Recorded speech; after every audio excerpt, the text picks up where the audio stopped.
உங்கள் கேகே நகர் கிச்சன். நான் உங்கள் ஆர்த்தி. நான் இன்னைக்கு வந்து எங்கள் சொந்த ஊருக்கு தான் வந்திருக்கேன். சொந்த ஊர் எங்கே இருக்குன்னா தேனி பக்கத்தில் வந்து போடிநாயக்கனூர் தான் எங்களோட சொந்த ஊர். இன்னைக்கு நான் எங்கள் அத்தையோட தான் சமைக்க போகிறேன். என்ன சமைக்க போகிறேன்னா எங்கள் ஊர் ஸ்டைலில் வந்து நாட்டுக்கோழி குழம்பு எப்படி பண்ணுறதுன்றதை நாங்கள் பார்க்க போகிறோம். அது பண்ணுறதுக்கு முன்னாடி வந்து எங்கள் சேனலை வந்து சப்ஸ்கிரைப் பண்ணுங்கள், லைக் பண்ணுங்கள், மறக்காமல் பக்கத்தில் உள்ள பெல் பட்டனை வந்து கிளிக் பண்ணுங்கள். அத்தை வந்து கோழியை க்ளீன் பண்ணிக்கிட்டு இருக்காங்க. இந்த கடையிலலாம் வந்து வெந்நீரில் முக்கி வந்து க்ளீன் பண்ணுறாங்களே, அந்த மாதிரி பண்ணால் கொஞ்சம் ஈஸியாக இருக்கும்ல? அந்த மாதிரி பண்ணால் நமக்கு ஈஸியாக இப்போ வேலைகளில். ஆனால் அது வந்து டேஸ்ட்டு குறையும். டேஸ்ட்டு குறையும் அப்படிங்கிறத காட்டியும் சத்து இல்லாமல் சத்துதே நம்மளுக்கு நாட்டுக்கோழிங்கிறதுக்கு சத்துதே மெயின். அதனால நம்ம வந்து கொஞ்சம் வேலையை பார்க்காம இப்படி நம்ம பறித்து எடுத்து அதை சுத்தம் பண்ணி நம்ம குழம்பு வச்சோம்னா நம்மளுக்கு தேவையான சத்து அதில் கிடைக்கும். இது நாட்டுக்கோழி ரத்தம். இதை வந்து நாங்கள் வேஸ்ட் பண்ணலை. சின்ன பசங்க இருக்கிறதுனால இதில் லைட்டாக பெப்பர், 1 பிஞ்ச் சால்ட், எண்ணெய் ஊற்றி நல்லா ஃப்ரை பண்ணியாச்சு. இது வந்து ஆஸ்துமா உள்ளவங்களுக்கு கொடுத்தா வந்து ரொம்ப நல்லது. இப்போ நாட்டுக்கோழி குழம்புக்கு வந்து என்னென்ன பொருட்கள் தேவைன்றதை பார்க்கலாம். 200 கிராம் வந்து சின்ன வெங்காயம், 12 பல் வந்து பூண்டு, 2 தக்காளி, அரை மூடி தேங்காய், கருவேப்பிலை, 2 ஸ்பூன் மிளகு, மரச்செக்கு நல்லெண்ணெய், காரத்துக்கு ஏற்ப வந்து வீட்டு குழம்புத்தூள், மசால் பொடி. எதுக்காக இப்போ வாட்டுறீங்க? இது வாட்டு வந்து முடி வந்து சின்ன சின்ன முடி கைக்கு சிக்காமல் இருக்கும். அதை வாட்டிட்டோம்னா அந்த முடி பூரா கருகள் கொடுத்துரும். கருகிறோம் நம்ம வந்து கோழி டேஸ்ட் மாறிடும்ங்கிறதெல்லாம் இல்லை, கருகாது. முடிதான் கருகும். அந்த வாடையும் அடிக்காது, வாடையும் வராது, ஸ்மெல் வராது.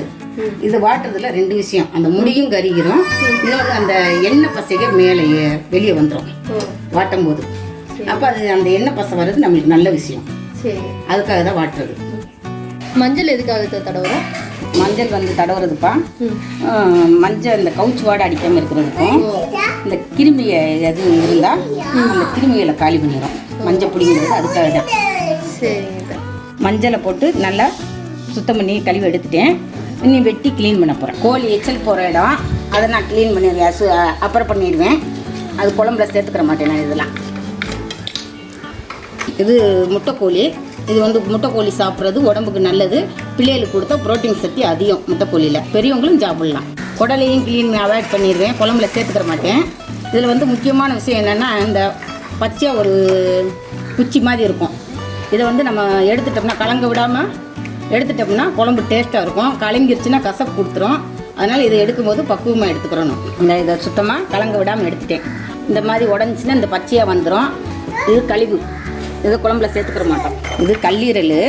இதை வந்து கல்லீரலில் மண்ணுகதே அதிகமாக இருக்கும். இதை க்ளீன் பண்ணிடணும். க்ளீன் பண்ணாத்தே நம்மளுக்கு சாப்பிடும்போது கல் மண்ணுக கறியிலையோ குழம்புலையோ இருக்காது. நாட்டுக்கோழியில் கொழுப்பு இருக்கிறது நல்ல கொழுப்பு, அதை கீழே போடக்கூடாது. இது உடம்புகளுக்கு தேவையான கொழுப்பு. இது கீழே போடாமல் நம்ம குழம்புல சேர்த்துக்கிறணும். இந்த கறியெல்லாம் நல்லா க்ளீன் பண்ணி ஒரு தடவை தான் கழுவுவோம். ரொம்ப கழுவுனா எண்ணெய் பசைக்க போயிடும், டேஸ்ட்டு போயிடும், அது சத்து போயிடும். அதனால் நாங்கள் ஒரு தடவை தான் கழுவுவோம். இது வந்து ஈரலை வந்து பெண்கள் மட்டும் சாப்பிட்ற மாதிரி வச்சுக்கோங்க, ஆண்கள் கொடுக்காதீங்க. இது முட்டை. இது இறக்கையில் 2 கொதிக்கு முன்னாடி போட்டு இறக்குங்க.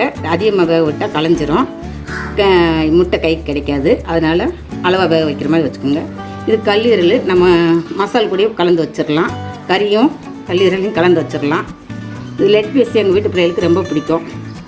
இது சின்ன பசங்களுக்கு, அதனால் சிறுசாக போட்டிருக்கோம். 2 தக்காளி, 200 கிராம் வெங்காயம், 12 பல் பூடு, 2 ஸ்பூன் மிளகு, கொஞ்சம் வந்து சீரகம் சேர்த்து நல்லா வதக்கி அதை ஆட்டி எடுத்துருக்கு. இதில் அரை மூடி தேங்காயும் சேர்த்துருக்கு. இது 1.5 கிலோ கோழி. அதனால் நாங்கள் வந்து ஒரு உப்புக்கல்லை போட்டு 2 விசில் வச்சு வேக வச்சு அதுக்கப்புறம் மசாலில் கலந்துக்கிட்டோம்னா கறி வந்து நல்லா சாஃப்ட்னஸாக கிடைக்கும். அதுக்காக குக்கரில் வேக வைக்கிறது. குக்கரில் கறி முங்குற அளவுக்கு தண்ணியை வச்சு தேவையான உப்பு, அளவான உப்பை போட்டு வேக வச்சு 2 விசில் வச்சு எடுத்துருக்கோம். இப்போ நான் மசாலா கலந்து குழம்பு வைக்க போகிறோம். இப்போ என்னதை பண்ணியிருக்கீங்க? இப்போ மசாலையும் கறியும் ஒன்று சேர்த்துருக்கேன். பப்புக்கு மசாலும் கறியும் கலவை எல்லாத்தையும் வந்து ஆமாம் இது பண்ணி நம்ம வெங்காயம் தக்காளி எல்லாம் வதக்கி நம்ம அரைச்சோம் இல்லையா, அதையும் கறியவும் குக்கரில் வச்ச கறியவும் இப்போ மசாலில் ஒன்றா போட்டு வேக வச்சுக்கிட்டு இருக்கோம். ஓகே. நம்ம இப்போ உப்பு கரெக்டாக இருக்கான்னு பார்த்து பத்தலைன்னா உப்பு சேர்த்துக்கலாம். இப்போ நல்லெண்ணெய் வந்து எப்போ சேர்க்குறது? இது 2 கொதி வேகவும் நல்லெண்ணெயை ஊற்றி 2 கொதி வந்த பிறகு இறக்கிடலாம். மசால் வெந்த பிறகு இறக்கிடலாம்.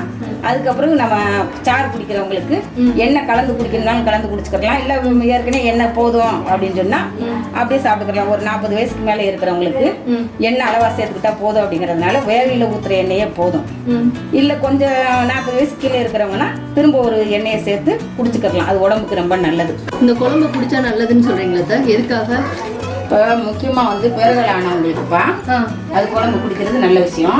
இப்போ இந்த கீழே விழுந்துட்டாங்க அப்படின்னா அவங்களுக்கு வந்து மூங்கில் சாறு எடுத்து நல்லெண்ணெயை ஊற்றி இந்த நாட்டுக்கோழி குழம்பையும் வச்சு நம்ம கலந்து குடித்தோம் அப்படின்னா அந்த ரத்தக்கட்டு அடிபட்ட புண்ணு ஆடுறதுக்கு, இந்த உடம்பு நரம்புகள் எது அடிபட்டு இருந்தாலும் அதை சரி பண்றதுக்கு, ஜவ்வு வலி இருந்தாலும் சரி பண்றதுக்கு, எலும்பு ஒடிஞ்சிருந்தாலும் கூடுறதுக்கு ரொம்ப ஒரு நல்ல மருந்துப்பா இது நாட்டுக்கோழி குழம்பு.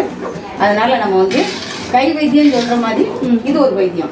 இப்ப சின்ன குழந்தைக்கு சாப்பிடலாம்னு சொல்றீங்களா சார்? எத்தனை வயசுல இருந்து நம்ம சாப்பிடலாம்? இது வந்து பிள்ளைங்க வந்து 2 வயசு பிள்ளைகளே சாப்பிடலாம். இதெல்லாம் ஒன்றும் பிரச்சனையே இல்லை. மென்னு சாப்பிட்ற மாதிரி வந்துட்டாங்கன்னா அவங்களுக்கு கொடுக்கலாம். சாறு வந்து அந்த பிள்ளைகளுக்கு காரம் அளவா வச்சு சாறு சின்ன பிள்ளைகளுக்கே கொடுக்கலாம். குறையேறாத அளவுக்கு காரத்துல அளவா வச்சு கொடுக்கலாம். எவ்வளவு நேரம் இப்ப வேகணும்? குழம்பு ரெடியாக எவ்வளவு நேரம் ஆகும்? குழம்பு வந்து அது நம்மளுக்கு அந்த ஸ்மெல் தெரியும்பா. ஒரு 1/4 மணி நேரம் 20 நிமிஷம். அது குழம்புக்கு தான் நம்ம கொஞ்சம் அதிகமாக குழம்பு வைப்போம், கம்மியாக குழம்பு வைப்போம். அதுக்கு தகுந்த மாதிரி நம்ம சமைக்கிறவங்களுக்கு அந்த ஆட்டோமேட்டிக்காக அந்த ஸ்மெல் தெரியும். அதை பார்த்து நம்ம கனெக்ட் பண்ணி இறக்கிக்கலாம். சரி. உப்பு காரம் வந்து தேவையான அளவு இருக்கான்னு நம்ம டேஸ்ட் பண்ணி பார்த்துட்டு பத்தலை அப்படின்னம்னா உப்பையும் சேர்த்துக்கலாம், காரத்தையும் சேர்த்துக்கலாம். காரம் நம்மளுக்கு சின்ன பிள்ளைகளே சாப்பிடாது, போதுமானது இருக்குது அப்படின்னா காரம் போதும். இல்லை நம்மளுக்கு வேணும் அப்படின்னு நினச்சா மிளகுத்தூளை போட்டுக்கலாம் காரத்துக்காக.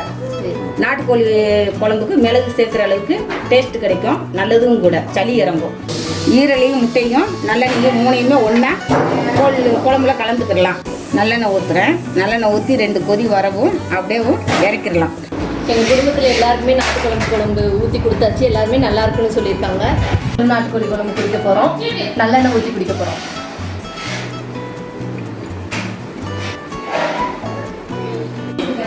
அத்தை வச்ச கோழி குழம்பு எப்படி இருக்கு? நாட்டுக்கோழி சூப்பராக இருக்குது. இப்போ மாசத்துல 2 தடவை நான் இப்படி தான் யூஸ் பண்ணுவேன். சரிங்க. இப்படி குழம்பு வச்சு தான் நாங்கள் சாப்பிட்டுக்குருவோம். ஃபேமிலியில் பூராமே சாப்பிடுவோம். எங்கள் வீடியோ உங்களுக்கு பிடிச்சிருந்துச்சுன்னா சப்ஸ்கிரைப் பண்ணுங்கள், லைக் பண்ணுங்கள், ஷேர் பண்ணுங்கள். மறக்காமல் பக்கத்தில் உள்ள பெல் பட்டனை வந்து கிளிக் பண்ணிடுங்க.